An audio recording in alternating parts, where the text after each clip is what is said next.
Hey guys, it's your Lord and Savior with the Big Mac, Fast Food Jesus, and I got some time today, so I figured, why not bring a video? It's been a couple days, whatever, and I figured, this is a pretty decent gameplay, and it's lengthy, so I can tell a story. So it's not even really a story, just another Jesus trip to America. Fucking gay. And where I left off last time was me and Sarah had just gotten back to Canada, my place, and okay, so like the first week or so, we're moving stuff in, we're getting settled and all that stuff, right? And it was fine for, I would say, a month. But some of the stuff I had to put up with was when, like, as I mentioned, she did have 6 dogs and 2 cats. And even though they may have been hers, and she did like 60% of the work when we were at her place, for like taking them out and all that stuff. And well, at my place, it was I pretty much had to take care of the dogs myself. And by take care of them myself, I mean, I had to take them outside twice a day, morning and night, three dogs at a time, which was ridiculous, because they were not trained really. They did what they wanted when they wanted, and basically, yeah, I had to take them out morning and night every day, because if I didn't, they would shit and piss all over the floor. And where we were staying, we were staying in my parents' basement, because that was the only place that had enough room. And down there, the floors are concrete, and I don't mean like smooth, smooth pavement or smooth concrete, stuff that you could rub your face on it. No, this stuff, it was just rough, everything. So trying to clean up shit and off that, there's no way you could get it all. And 6 more kills. Hey, how did you act? So, and actually, to answer your question, yes, they have shit on the floor quite a bit. Oh man, I'm sorry that I didn't meet those guys earlier in the game. Anyways, and the dogs have pissed on the bed. She had this one dog, his name was Gizmo, and he was still a pup, energetic as heck, did whatever he wanted. And basically he would piss on the bed, we'd get after him, rub his face in it, and we'd let him out of his kennel, and he'd come straight up to the bed and start pissing on it again. And so there was one night where we actually had to wash our blankets 3 times. Once in the morning, once at night, and then again the next day. Well, technically, like, the next morning, whatever, And, so that's one of the things I had to put up with. I pretty much had to take care of the dogs by myself, even though, like, I did not mind as long as she would have helped every once in a while, but she didn't. And on top of all this stuff, I'll be straight up with you guys. At the time, my grandfather was dying of a tumor, and I had to try to take care of him Well, like, taking care of him, really the only thing we had to do was do his laundry and, you know, clean up some of the stuff. And there were times that I couldn't even do his laundry. And I felt so bad because there was one day where he just got fed up and wanted to do it himself. And, like, I never wanted my grandfather to go through with that.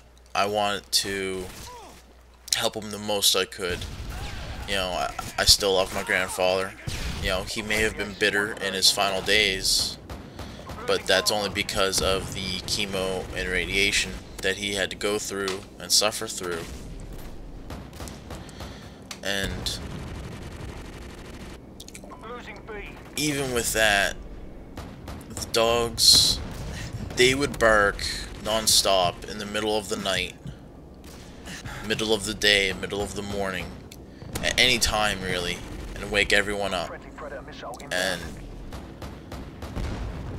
I felt really bad, and you know, I can't really take it back, can I? You know, I wish I could, but that's one of the things I had to go through. When Sarah was here, I did not have my own life. You know, her idea of a relationship was that we spent every waking minute together, do everything, every single thing together. You know, if we were not together, that means we didn't love each other, which I don't know how you get that, but hey. And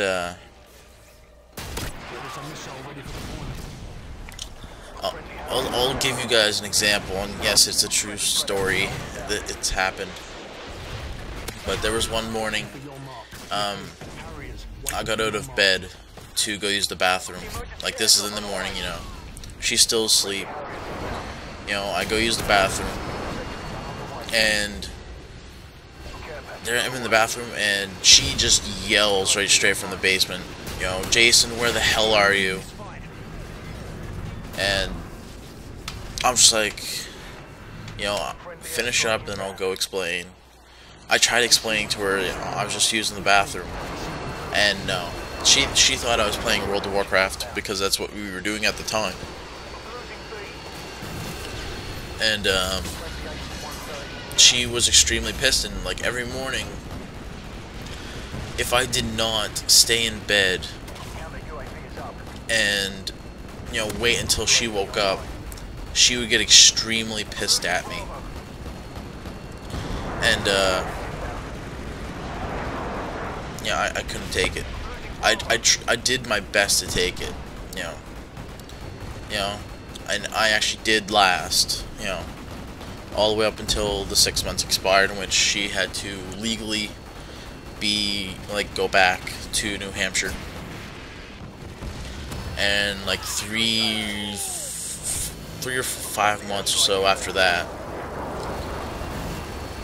oh, actually, when she left, my grandfather died a week before she had left. And she wanted me to go with her. She wanted me to go with her back to New Hampshire to stay with her parents. And oh, hold up, I gotta get another gameplay here. And now that I have another gameplay, I can continue on a little more. But Team deathmatch. yeah, even after my grandfather had died, she wanted me to go with her to New Hampshire. And I couldn't take it. Lead the way. You know, I had to stay back and deal with my grandfather's will, in which my stupid family decided to fight over. And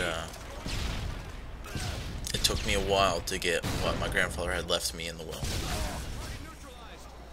But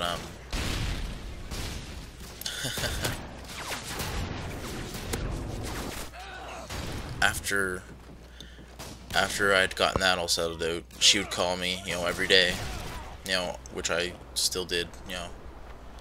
And there was one day she just talked about how great this friend of hers was, and I was just so depressed. I just said, you know, fuck it, you know.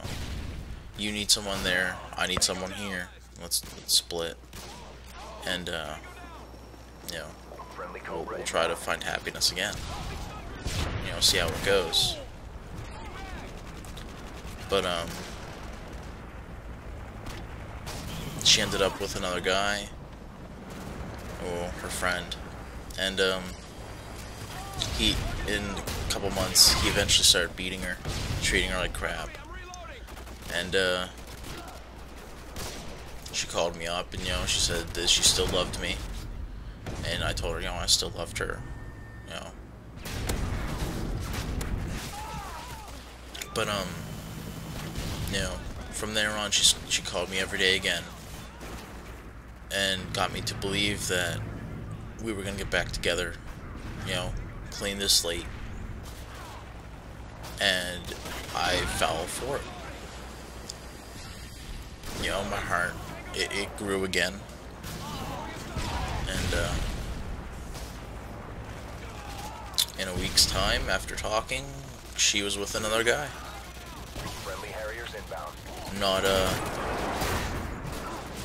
I was very, very depressed and angry, and it wasn't one of my best times, you know. It's not one of those times like, oh, I'm gonna cut myself. No, I didn't want to talk to anyone. I didn't want to see anyone. I just wanted to be alone by myself with my thoughts. And after a few months of that guy, Sarah was pregnant, and he left her because she was pregnant. And after that, you know, she went to her mom's place. You know, they were both sad and all that, and she started calling me every day again. Every day, you know, making me believe that she still loved me, and when we get back together. I did not fall for it again, because she started talking about another guy, about how she was gonna get set up with him again after, you know, like a week of talking. And I'm like, you know, I'm not doing this anymore. You know, you go be happy with him. You know, I'll find my own happiness. I'll live my life. I cannot go through this anymore. And she didn't know why I was being like that. And you know, now I have a girlfriend, and I love her very much, and she loves me very much. Is it Sarah? No.